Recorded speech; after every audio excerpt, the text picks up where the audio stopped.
1910년 인도의 시인 타고르는 기탄잘리라고 하는 시를 가지고 발표를 했는데 그 시가 아시아 최초의 노벨 문학상을 받게 됩니다. 타고르는 기탄잘리에서 이런 시를 썼습니다.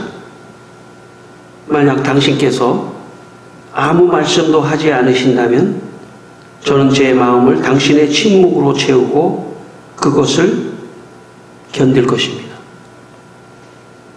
저는 별이 반짝이는 밤과 같이 지키며 그리고 참을성 있게 고개를 숙이고서 조용히 기다릴 것입니다. 아침은 분명히 올 것이고 어두움은 물러갈 것입니다. 당신의 목소리는 하늘을 가르며 황금빛 물결이 되어 흘러내릴 것입니다. 그러면 당신의 말씀은 저의 새 둥지를 하나하나에서 노래의 날개로 멀리 날아올 것입니다. 당신의 노래는 꽃이 되어 제 숲 모두에서 피어날 것입니다. 타고르는 인간의 고난 속에서 견디고 참고 기다리면 좋은 날이 올 거라고 그렇게 시에서 말을 했습니다. 그런데 이 타고르의 마지막 시 문구가 이렇게 나옵니다. 당신의 노래는 꽃이 되어 제 숲 모두에서 피어날 것입니다. 여기 당신은 타고르의 신입니다. 타고르가 믿고 있는 신입니다. 그런데 문제는 타고르가 믿고 있는 신은 인격신이 아닙니다. 그냥 자연 만물 안에 신성이 깃든다는 그런 것을 신학적으로 범신론이라고 하는데 그런 범신론적인 사고를 가지고 있습니다. 타고르는 비인격적인 신, 사변적인 신, 만물에 깃든 범신론, 그 신이 언젠가 자기에게 찾아와서 그 고난을 해결해 줄 것을 믿고 그렇게 시를 썼습니다. 그러나 안타깝게도 사실은 그런 비인격적인 신은 우리를 도울 수가 없습니다. 우리가 하나님을 믿는 이유는 하나님은 살아계시기 때문입니다. 인격적이시기 때문입니다. 하나님은 살아계시기 때문에 오늘도 내 고난에 찾아오셔서 우리의 문제를 해결해 주실 수 있는 분이시기 때문에 우리는 하나님을 지금 믿고 있는 것입니다. 여러분, 하나님 앞에 예배를 드리며 살아계신 하나님을 생각하시기를 바랍니다. 하나님은 살아계시다. 그러므로 나의 인생을 도와주실 수 있다. 내 인생을 축복해 주실 수 있다. 내 모든 고난에서 나를 지켜주신다 하는 그런 믿음을 가지고 하나님 앞에 예배하고 하나님을 믿게 되시기를 바랍니다. 예레미야 10장 10절에 이런 말씀이 있습니다. 오직 여호와는 참 하나님이시오 살아계신 하나님이시오 영원한 왕이시라 라고 말씀합니다. 하나님은 살아계시다는 것입니다. 오늘 여러분의 삶의 고난과 여러 가지 어려움과 여러 가지 문제 앞에 있을 때 살아계신 하나님을 찾으시길 바랍니다. 살아계신 하나님 도와주십시오. 살아계신 하나님 역사해 주십시오. 살아계신 하나님 기적을 베풀어 주십시오. 살아계신 하나님 문을 열어 주십시오. 그렇게 살아계신 하나님께 기도하고 나가시면 여러분의 인생에 하나님께서 놀랍게 축복을 해 주실 줄 믿습니다. 여러분 살아계신 하나님을 여러분 다 믿게 되시기를 주의 이름으로 축원합니다. 오늘 본문 1절 말씀을 다시 한번 읽겠습니다.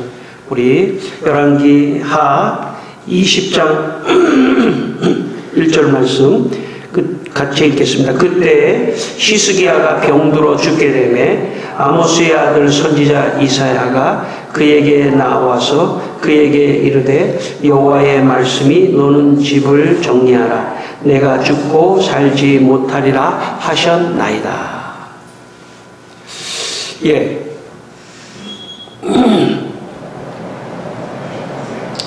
여기 히스기야 왕이 병들어서 죽게 되었습니다. 여러분 병은 들 수 있죠. 그러나 병이 든 다음에 이게 치료를 받아서 낫는다면 그 문제가 없습니다.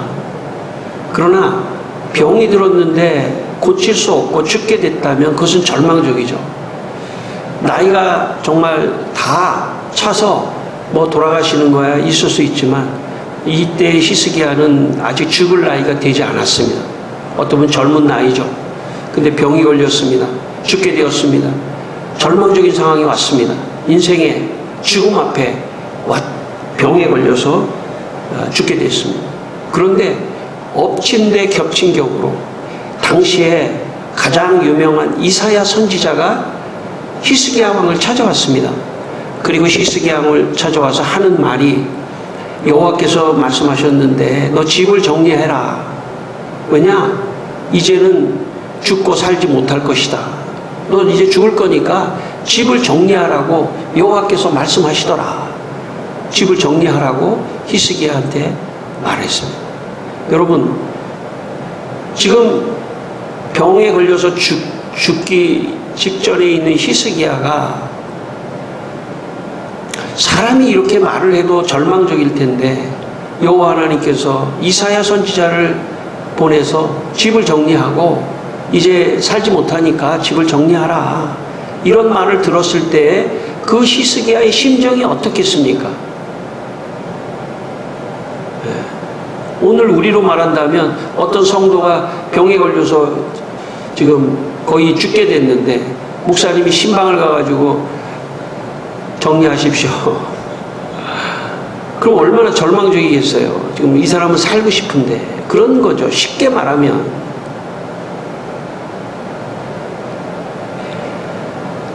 히스기야가 인간적으로만 생각했다면 더 이상 희망이 없습니다. 어떻게 보면 의사도 이제 더 이상 손 쓸 수 없습니다 그랬고 하나님도 너 집 정리하라고 그랬으니까 히스기야 개인적인 입장에서는 참 희망이 없는 상황이 지금 1절의 상황입니다. 제가 초등학교를 다닐 때 그 겨울에 학교 운동장에다가 요즘에는 뭐 그런 게 없는 것 같아요. 왜냐하면 다 뭐 스케이트 타고 하는 그런 시설이 다 돼 있기 때문에 제가 어렸을 때만 해도 뭐 그런 시설이 외부에 거의 없었기 때문에 학교 운동장에다 근데 그때 지금 겨우 요즘의 겨울은 왜 이렇게 안 춥죠? 춥긴 춥죠. 네, 춥지만 그 옛날에는 그렇게 더 추웠던 것 같아요. 아마 난방시설 같은 게 없어서 더 추웠던 것 같습니다. 어쨌든 학교 운동장에다 물을 내놓고 스케이트를 타던 시절이 있었습니다. 저도 이제 학교 운동장에서 처음 스케이트를 이제 빌려가지고 뭐 빌려주는 데도 있거든요. 그 옆에 빌려가지고 이제 스케이트를 타게 됐는데 생전 처음 스케이트를 타였는데 제가 볼 때 스케이트를 잘 타는 애들은 벌써 운동장에서 막 바퀴를 돌면서 쌩쌩 달리면서 폼을 잡으면서 그렇게 달리길래 야 저도 그냥 스케이트 신고 한두 번 연습하면 저렇게 달릴 수 있겠지 생각을 했습니다. 그런데 웬걸 제가 스케이트를 딱 타고 빙판에 서는 순간에 꽈당 하고 넘어지고 또 꽈당 하고 넘어지고 또 일어나면 뭐 다리가 쫙 벌려져서 또 꽈당 하고 넘어지고 계속 넘어졌습니다. 오전이 다 지나가고 오후 늦게 겨우 빙판에 서는 정도로 하루를 마쳤습니다. 그 다음날 또 가면은 조금 더 늘고 해가지고 방학이 끝날 때쯤 되니까 좀 엉성하게라도 그래도 조금씩 가는 그런 일이 있었습니다. 만약 제가 빙판에서 첫날 계속 넘어졌을 때 제 마음속에 나는 이 스케이트는 뭐 나하고 안 맞는가 보다 하고 포기할 수도 있었겠죠. 그러나 포기하지 않고 그래도 빙판에 서는 거 그리고 조금씩이라도 움직이는 거 이렇게 하다 보니까 조금씩 이렇게 탈 수 있었습니다. 포기하지 않는 것이 중요합니다. 희망을 갖고 포기하지 않고 나아가는 게 중요합니다. 인생이 뭘까요? 인생을 어떻게 살아야 되는 것일까요? 인생은 어떤 것일까요? 여러분, 저는 인생은 절망에서 일어나는 법을 배우는 것이 인생이라고 생각합니다. 인생을 살면서 실패하지 않은 사람은 아무도 없습니다. 인생을 살면서 넘어지지 않은 사람은 아무도 없습니다. 넘어졌다가 일어났다가 또 넘어지고, 넘어졌다 일어났다 또 넘어지고, 어떻게 보면 인생은 계속 넘어짐의 연속이라고 볼 수도 있습니다. 그러나 어떤 사람은 넘어져도 빨리 일어나서 넘어지지 않은 것처럼 하는 사람이 있는가 하면, 어떤 사람은 넘어져서 일어나지 않으려고 하는 사람이 있는 것이죠. 절망 속에서 일어나는 법을 배우는 것이 인생입니다. 여러분의 삶 속에 절망적이고 일어나지 못하고 뭔가 쓰러져 있는 그런 상황이 있다면 오늘 여러분 일으키시기를 바랍니다. 그리고 다시 희망을 가지고 출발하게 되시기를 바랍니다. 여러분, 잠언 24장 16절에 이런 말씀이 있습니다. 의인은 7번 넘어져도 다시 일어난다고 말씀합니다. 의인은 7번 넘어져도 다시 일어난다. 여러분, 어떻게 일어날 수 있습니까? 다시 어떻게 일어날 수 있습니까? 하나님이 계시기 때문에 일어날 수 있습니다.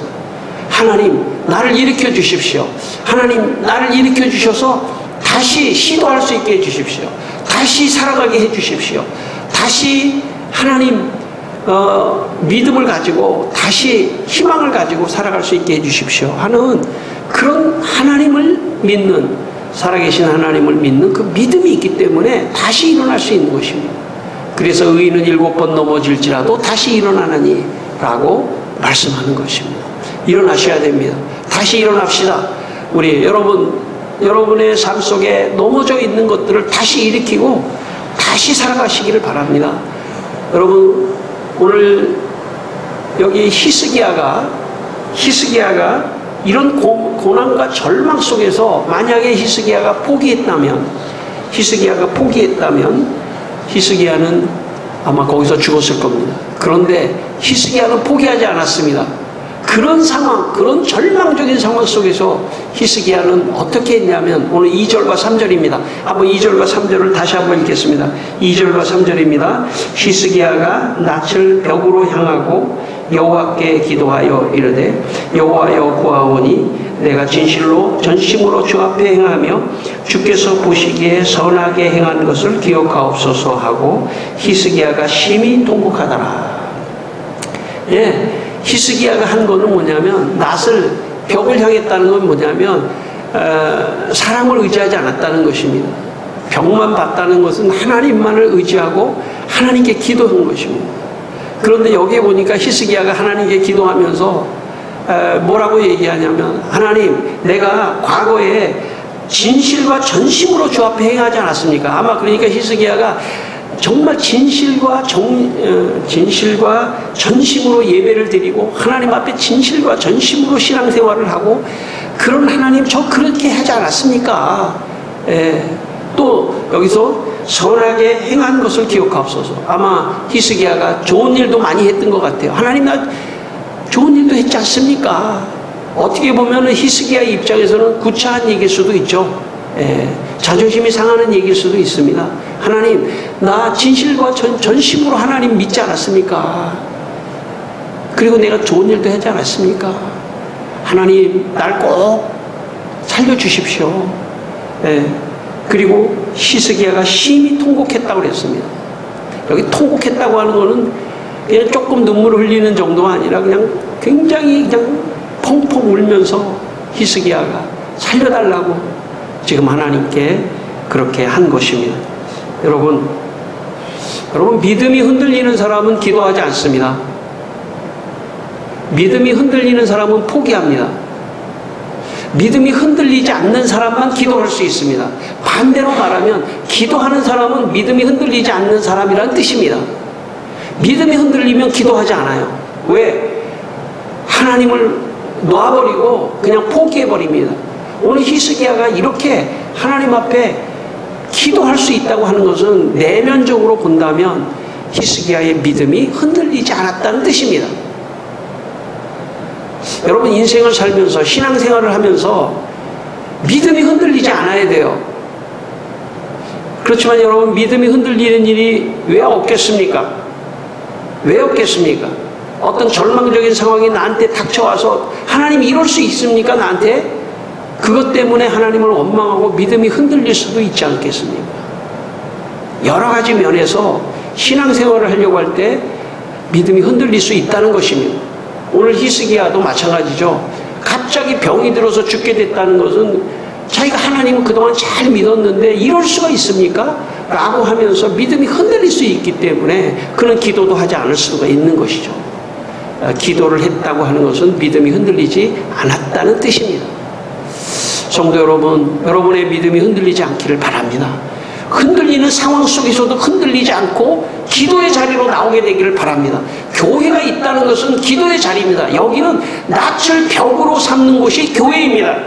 그리고 여기서 기도하는 것입니다. 하나님 통곡하며 기도하며 하나님 살려주십시오. 하나님 내 가정에 이런 문제가 있습니다.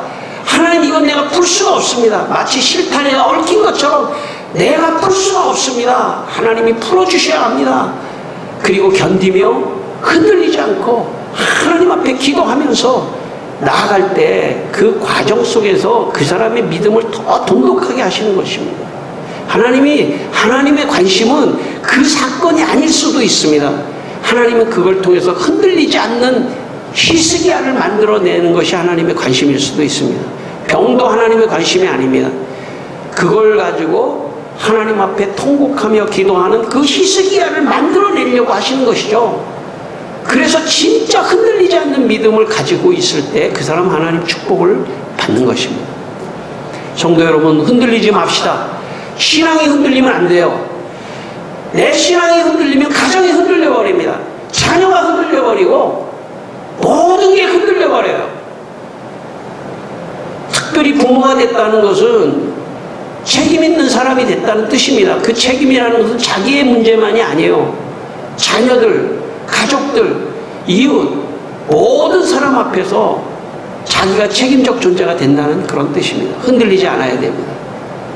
흔들리지 않는 믿음을 가지고 기도를 하다 보면 우리가 믿는 하나님은 탁으로가 믿는 하나님의 신이 아니기 때문에 반드시 보시고 계시고 역사하시고 문제를 해결해 주시고 축복하시는 것입니다. 여러분에게 이런 은혜가 있기를 바랍니다. 여러분 마음으로 흔들리지 않는 믿음을 달라고 기도하시길 바랍니다. 19세기 영국의 고아의 아버지로 불리는 조지 밀러, 그는 시중에 많은 책에 5만 번의 기도의 응답을 받은 사람으로 유명합니다. 그래서 혹자는 오해하기를 조지 밀러는 기도만 하면 하나님이 척척 응답해 주시는 사람으로 생각할 수 있습니다. 그러나 그의 자서전에서 조지 밀러는 이렇게 고백하고 있습니다. 매일 드리는 기도에 대한 완전한 응답은 아직 멀었습니다. 하지만 저는 이 일에 대해 믿음과 인내를 발휘하며 흔들림 없이 계속 나아갔습니다. 이 축복들을 위해 저는 단 하루도 빠짐없이 19년 6개월 동안 매일 하나님께 간절히 구하여 왔습니다. 그러므로 하나님의 모든 자녀들은 기도 중에 하나님 앞에 아뢰는 어떤 것이든 그분의 뜻에 합당하다고 확신하게 되면 축복이 이루어질 때까지 믿고 기대하며 기도를 계속해야 합니다. 여러분, 조지 밀러가 기도의 응답을 많이 받았다고 해서 우리가 생각하기에 그냥 조지 밀러가 기도 한마디만 하면 그냥 바로 기도가 응답되고 기도 한마디만 하면 바로 기도가 응답되는 그런 삶을 산 게 아닙니다. 내면으로 깊이 들어가면 기도의 응답이 없을 때도 조지 밀러는 흔들리지 않고 기도를 계속했다는 것입니다. 흔들리지 않고 기도를 계속하니까 하나님이 어느 때가 되었을 때 기도의 응답을 주시는 것입니다. 어쩌면 하나님께서 조지 밀러에게 그 흔들리지 않고 기도하는 그 신앙을 주시기 위해서 그렇게 하셨다고 볼 수 있습니다.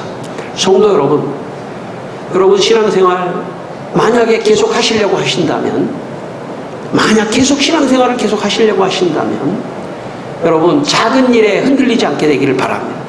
내 개인적인 어떤 응답이 없다고 해서 흔들리지 않게 되기를 바랍니다. 그런 응답이 없으면 없을수록 흔들리지 말고 더 믿음을 지키고 더 기도하고, 그러면 하나님께서 그 사람을 창세기에 금을 단련하듯이 단련해서 하나님 그 사람을 사용하시고 그 사람을 통해서 영광을 받는 것입니다. 흔들리지 맙시다. 흔들리지 않는 믿음을 달라고 이 시간에 기도하십시다.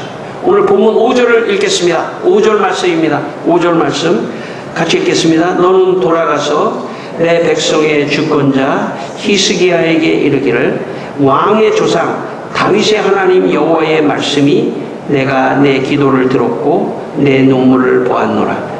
내가 너를 낫게 하리니 내가 3일 만에 여호와의 성전에 올라가게 했고. 여러분, 만약에 히스기야가 병이 들었는데 거기서 하나님을 원망하고 기도하지 않았다면 히스기야는 아마 거기서 끝났을 거예요. 병이 났을 때 히스기야가 하나님께 기도했을 때 히스기야의 생명을 연장시켜 주시고 병을 고쳐 주십니다. 놀랍죠? 네. 인생은 이런 것 같아요. 인생을 살아가다 보면 하나님을 믿고 살아감에도 불구하고 정말 기도의 응답이 없고, 정말 절망적인 어떤 상황이 왔을 때 그때 흔들릴 수 있지 않습니까? 그때 흔들려서는 안 됩니다. 그때 흔들려서는 안 됩니다. 그때 흔들리지 말고 더 하나님께 기도하고 하나님을 신뢰하고 나가면 하나님이 기적을 베푸신다는 것입니다. 이사야가 히스기야에게 얘기하고 돌아가는데 갑자기 하나님께서 이사야를 세우고 내가 히스기야의 기도와 눈물을 보았다. 너 가서 다시 나을 거라고 얘기해줘라. 하나님 보시고 계십니다. 우리의 내면을 다 보고 계셔요. 사람은 사람의 내면을 모릅니다. 사람은 사람의 마음속에 어떤 믿음을 갖추고 있는지 알 수 없습니다. 그러나 하나님은 아시고 계셔요. 그리고 내 마음의 믿음이 흔들리는 것조차도 하나님이 아십니다. 여러분, 오늘 히스기야와 같이 흔들리지 맙시다. 어떤 절망 속에서도 흔들리지 않고 더 기도와 눈물로 하나님께 기도하면 하나님이 보시고 역사를 하신다는 것이며, 오늘 여러분의 삶 속에 흔들리지 않는 믿음의 축복을 하나님이 주시기를 축원합니다. 전순복음교회를 개척했던 조영기 목사님이 대조동이라고 하는 곳에서 처음 개척을 할 때의 일입니다. 천막에서 청년들하고 기도를 하고 있었는데 어떤 안진뱅이 소년이 서울역에서부터 대조동까지 이 바닥에 이 고무 같은 거를 끼고 발에 안진뱅이 나무를 이렇게 나무 고챙이를 밀고 서울역에서부터 대조동까지 온 거예요. 밤새도록 그렇게 이렇게 고챙이로 밀어서 거기 와서 왔는데 그 소년이 이러는 거예요. 제가 서울역에 있는데 어떤 사람이 지나가면서 저한테 이렇게 얘기했습니다. 야, 너 대조동에 가면 조용기 전도사의 그 천막교회가 있는데 거기 가면 그분한테 기도받으면 너 나을 수 있을 거라는 거예요. 그래서 왔다는 거예요. 조용기 전도사님이 딱 보니까 다리가 너무 오래전서부터 이 소아마비가 돼가지고 안진뱅이가 돼가지고 다리가 너무 마르고 얇아가지고 도저히 일어설 수가 없더라는 거예요. 없겠더라는 거예요. 눈으로 볼 때에도. 근데 그래도 기도해달라고 그러니까 기도를 했는데 역시나 못 일어나더라는 거예요. 조금 더 기도하고 와가지고 또 기도해도 못 일어나는 거예요. 그래서 이번엔 본격적으로 5시간 동안 무릎을 꿇고 그 천막교회 흙바닥에서 무릎을 꿇고 조용기 전도사가 통곡하며 기도하면서 한 2-3번 기도하다가 안 되면은 야, 안 되겠다, 너 가봐라 이럴 수도 있잖아요. 근데 믿음이 그런데 흔들리지 않고 5시간을 기도를 하니까 하나님께서 이런 마음을 주시더래요. 자기 손가락으로 이 지구를 딱 밀어도 지구가 밀릴 것 같다는 믿음이 생기더라는 거예요. 그래가지고 그 아이의 이 발을 말이죠 막 피고 자리에서 일으킨 다음에 뒤에서 걔를 확 앞으로 밀면서 예수 이름으로 걸어라 그랬더니 그 아이가 걷더라는 거예요. 그래서 막 거기에 있는 청년들이 막 박수를 치면서 환호를 했다는 것입니다. 어쩌면 그 사건이 훗날 조용기를 만들었는지도 모릅니다. 그 상황에서 흔들리지 않는 믿음을 가지고 있었기 때문에 어떤 상황 속에서도 사역을 할 수 있었던 것이 아닐까 생각합니다. 만약 거기서 포기하고 흔들렸다면 하나님은 살아계시지 않나 보다 라고 흔들렸다면 아마 그의 인생은 그 이후에 그렇게 쓰임받지 못했을 수도 있습니다. 여러분, 흔들리지 않고 믿음을 지키고 하나님께 기도를 통해서 응답을 받는 경험이 있어야 돼요. 그런 경험이 있을 때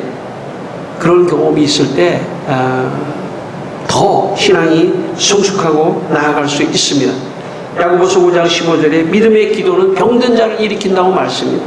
믿음의 기도는 병든 자를 일으킨다. 흔들리지 않는 믿음으로 기도했을 때 역사가 일어났던 것입니다. 마지막 우리 6절 말씀 같이 읽겠습니다. 6절 읽겠습니다. 내가 내 날에 15년을 더할 것이며 내가 너와 이 성읍 아수르 왕의 손에서 구원하고 내가 나를 위하고 또 내 종 다윗을 위함으로 이 성을 보호하리라 하셨더라. 하나님께서 히스기야의 생명을 15년 더 연장시켜 주시겠다고 말씀하셨습니다. 15년 더 연장시켜 주시겠다고 말씀하셨습니다. 확실한 거죠. 오히려 이 15년이 너무 적다 이렇게 생각할 수 있지만 그게 아니고 너 살 거다 그러면 또 언제 죽을지도 모르잖아요. 그러니까 15년은 확실하게 보장을 받고 거기서 히스기야가 또 일할 수 있는 은혜를 받았다는 것이죠. 여러분, 히스기야가 흔들리지 않는 믿음을 가지고 하나님께 기도하고 눈물로 통곡했을 때 이 기적이 일어났던 것처럼 여러분의 삶에도 흔들리지 않는 그런 믿음이 있기를 바랍니다. 마지막 제 예화 하나 하고 마치겠습니다.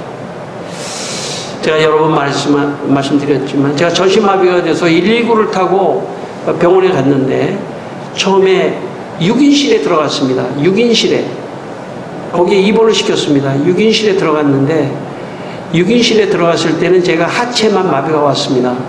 그래서 좀 상체를 막 움직이려고 그러고 막 그랬습니다. 근데 점점 시간이 지나면서 위까지 마비가 와가지고 손을 쓸 수가 없었습니다. 그때 6인실에 있었던 사람들이 저한테 이런 말이 아직도 잊혀지지가 않습니다. 그냥 받아들이십시오. 그냥 받아들이세요. 제가 막 그냥 뭔가 막 몸을 꿈틀거리면서 일어나려고 하고 막 제가 그러니까 옆에 있는 사람들이 처음에는 늘 그래요. 우리도 그랬어요. 받아들이세요. 그냥 이제 움직일 수 없습니다. 받아들이십시오. 그런데요, 제 마음속에 이런 마음이 생겼습니다. 나에게는 하나님이 있습니다. 여러분은 어떨지 모르지만 나에게는 살아계신 하나님이 있습니다. 하나님이 나를 일으켜 주실 겁니다. 풀어주실 것입니다. 말은 하지 않았지만 내 마음속에 나에게는 하나님이 계십니다. 나에게는 살아계신 하나님이 계십니다. 그 순간 제가 믿음이 흔들리지 않았습니다. 그리고 계속해서 방언으로 기도하고 하나님을 찾았습니다. 결과적으로 저는 전신마비에서 일어났습니다. 그리고 여기 서 있지 않습니까? 흔들리지 맙시다. 흔들리지 않아야 축복을 받는 거예요. 신앙에 흔들리지 않아야 됩니다. 흔들리지 않고 고난이 올수록 여러분 좋은 일이 있으면 교회 와서 흔들리지 않을 수 있죠. 그러나 고난이 왔을 때 그때 하나님이 당신을 보는 겁니다. 그때 흔들리지 않기를 바랍니다. 그때 흔들리지 않아야 하나님이 축복을 주시는 것입니다. 오늘 말씀을 들으며 히스기야와 같이 흔들리지 않는 여러분 되시기를 주의 이름으로 축원합니다. 기도하겠습니다. 다 함께 기도하겠습니다. 하나님, 오늘 우리의 믿음이 흔들리지 않게 하여 주시옵소서. 어떤 상황이 와도, 어떤 절망의 상황이 올지라도, 혹시 죽음의 상황이 올지라도 흔들리지 않게 하여 주십시오. 절망의 상황, 십자가의 상황이 올지라도, 아버지 하나님, 죽음의 상황이 올지라도